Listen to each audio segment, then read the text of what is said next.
If you don't vote, then you don't matter. If you don't speak up, then you don't matter. And unless you're willing, when these politicians come here and say, oh, I'm going to solve the deficit problem, I'm going to raise taxes on Warren Buffett, oh no, I'm going to cut big birds. If you don't stand up and tell them that they're lying to you and demand that they do something different, then the responsibility isn't just on them, it's on you. That's the message I want to leave you with tonight. Thank you very much. I really appreciate your time.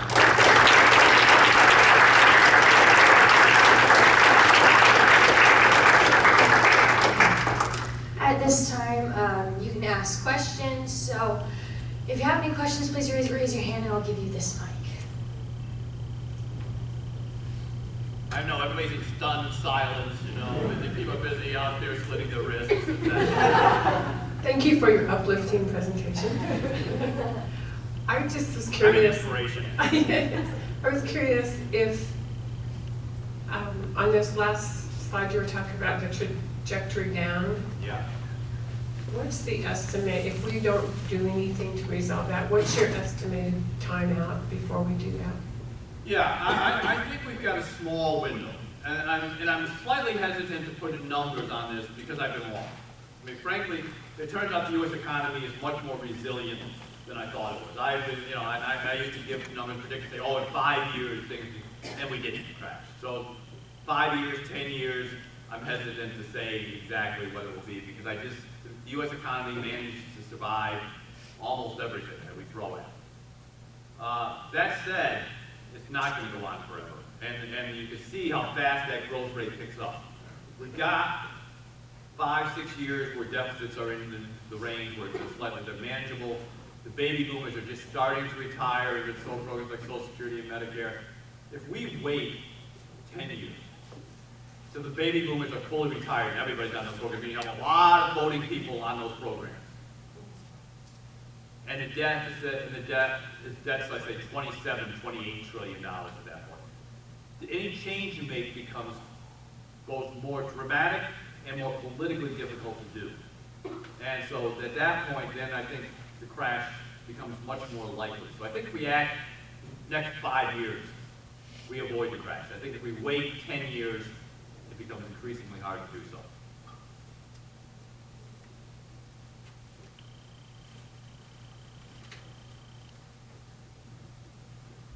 Well, what are some of your proposals that we should do? Is it like privatizing Social Security?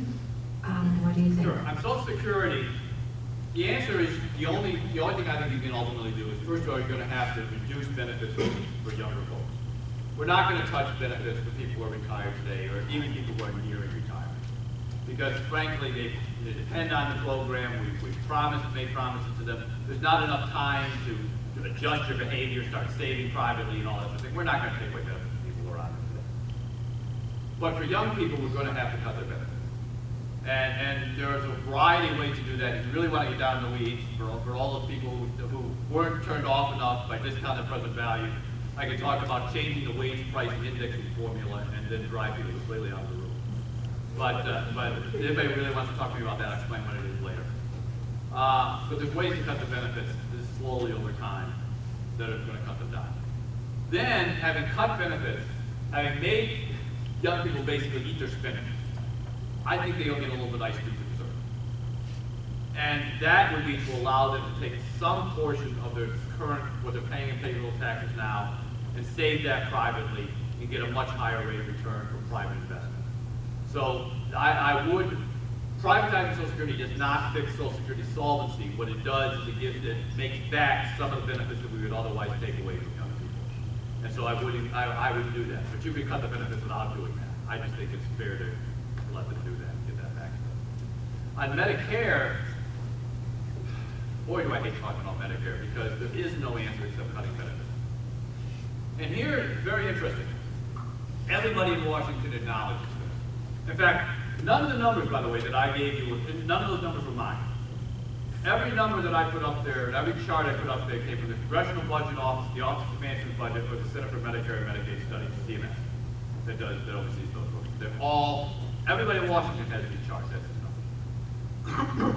And on Medicare, President Obama and Paul Ryan, for all the stuff about throwing grandma off a cliff in her wheelchair, for all of that, they had exactly the same proposal, the same number that they were targeting for future Medicare growth. And it was 1% faster than GDP growth. Now, I think that's still too fast, but it would have been significantly lower than what we're growing now. The difference was whether you get there from the top down or from the bottom up. Essentially, the president wants to do it from the top down by cutting reimbursements to doctors and hospitals, and then the doctors and hospitals, presumably if they're getting paid less money, will provide less care to Medicare patients, and that reduces costs. Paul Ryan simply wants to create what he calls premium support, and which everyone else calls a voucher program. Every time I call it a voucher, he gets very mad at me. It's a voucher. But he would say, you get a certain amount of money, that's how much Medicare will provide you. If you want more Medicare than that, essentially if you want what we're giving you now, you've got to put in your own money on top of that. And it'd be about $6,000 more than you're paying now to get the same amount of care you're getting now, or get to that target limit. His feeling is that most people wouldn't want to spend the money. That means there'd be less Medicare provided, and that would bring down the cost of the program. They both end up in the same place. The question is who's making the decisions. I mean, in one case, the president thinks experts on the Independent Payment Advisory Board. Paul Ryan thinks it's individual consumers. And that's what they're fighting over, not necessarily the dollar amount. And because they're fighting over, which is kind of a deep philosophical dispute, it's hard to bridge. But because they're fighting over that, they're not doing either one, and Medicare is continuing to grow at several percentage points faster than it otherwise would. Yeah. So a couple things. Could you talk a little bit about a flat tax that's been batted around, over the years? Something that, that goes all the way up.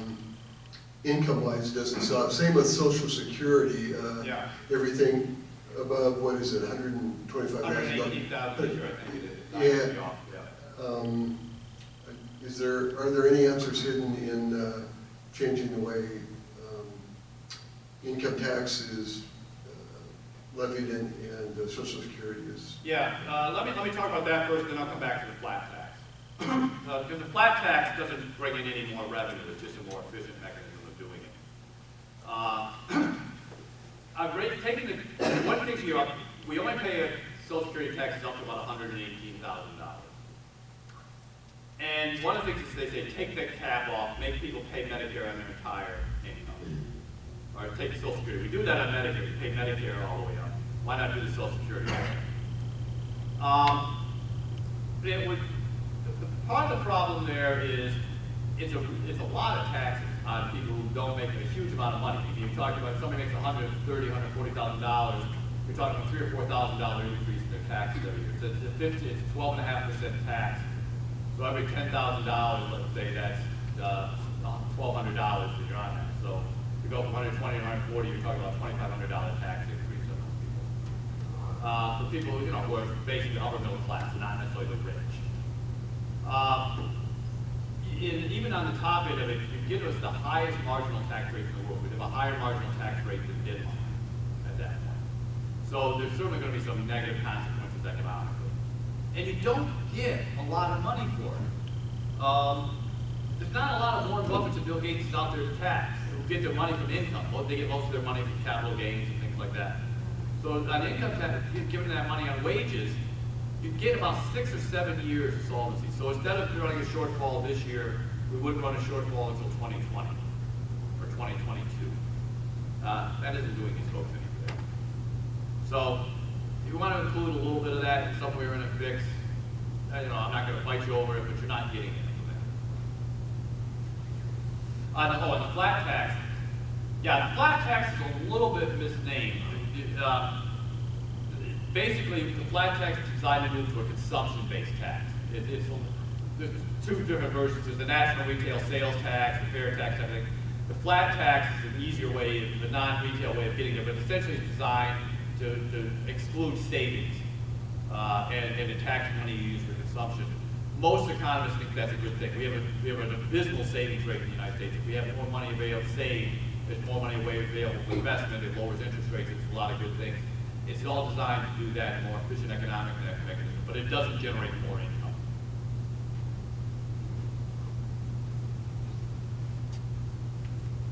Anything else? Suicide hotline numbers?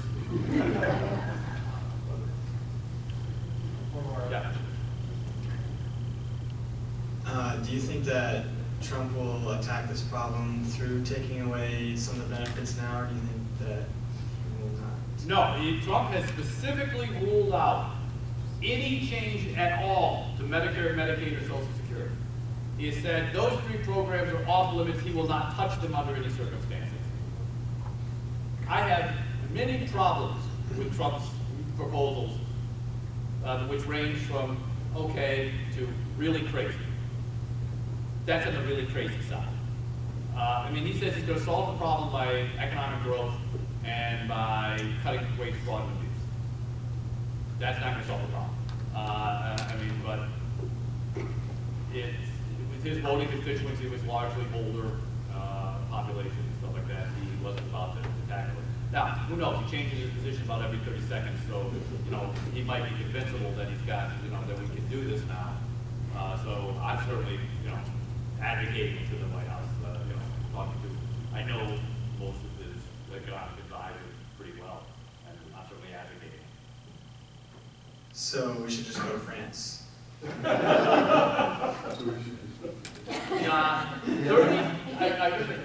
32 countries have privatized their Social Security system in all or in part. Chile was the first in 1981, but 32 countries have actually done it since then. Sweden has partially privatized the Social Security system. A lot of people save in individual accounts that have been privately invested in real assets. Hong Kong does it. I mean, so you got places you can go.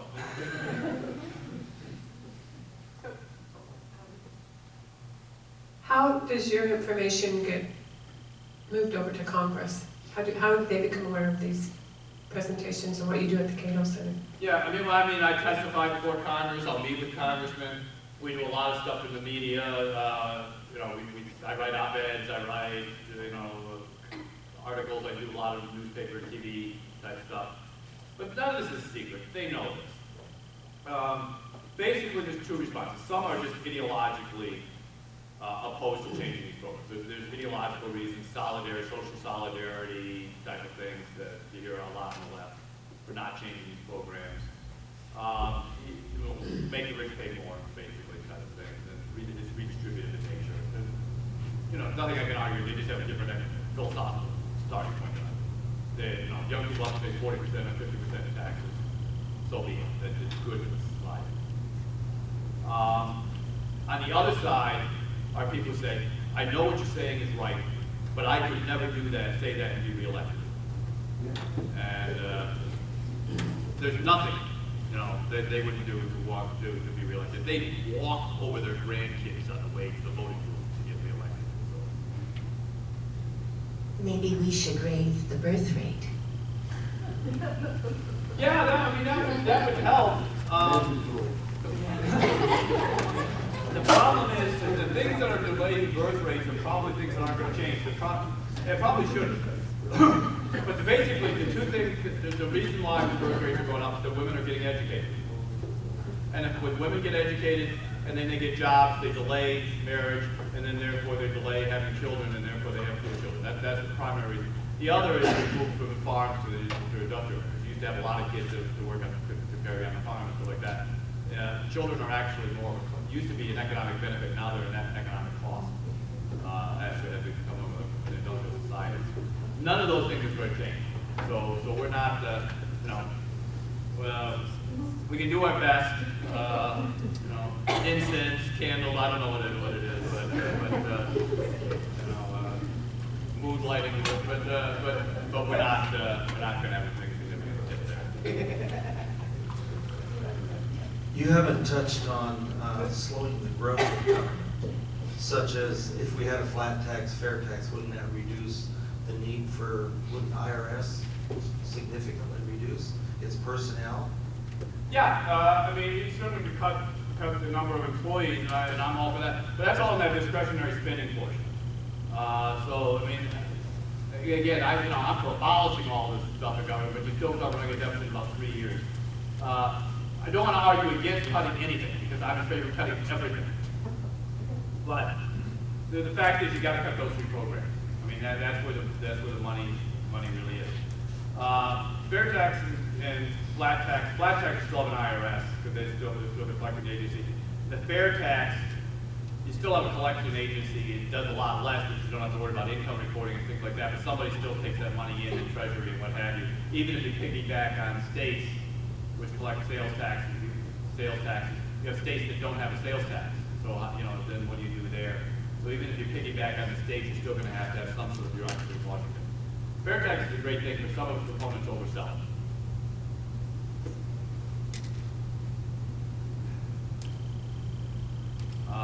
Anything else? Do I have anybody else? If not, I'm going to be up there. I can sign your books. I can answer your questions. I can dry your tears. Whatever you might do. Thank you.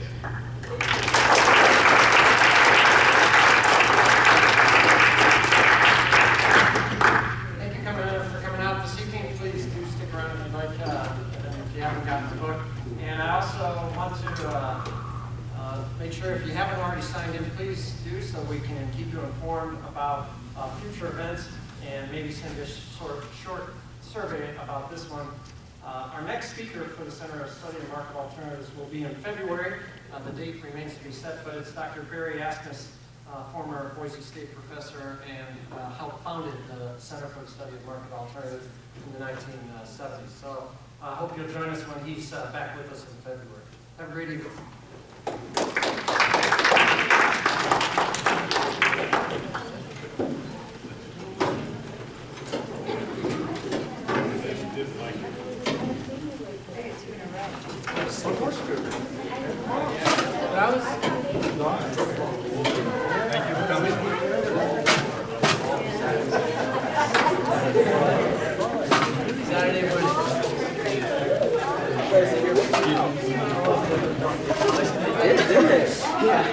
Sounds like Stuart on the future.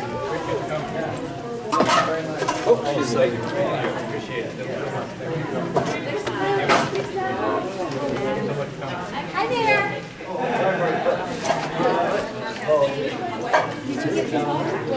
Yeah, I'm not talking. You can't even do a simple job there, good boy. Hey, I did put the other one away. You set it up. I put the other one, the one later.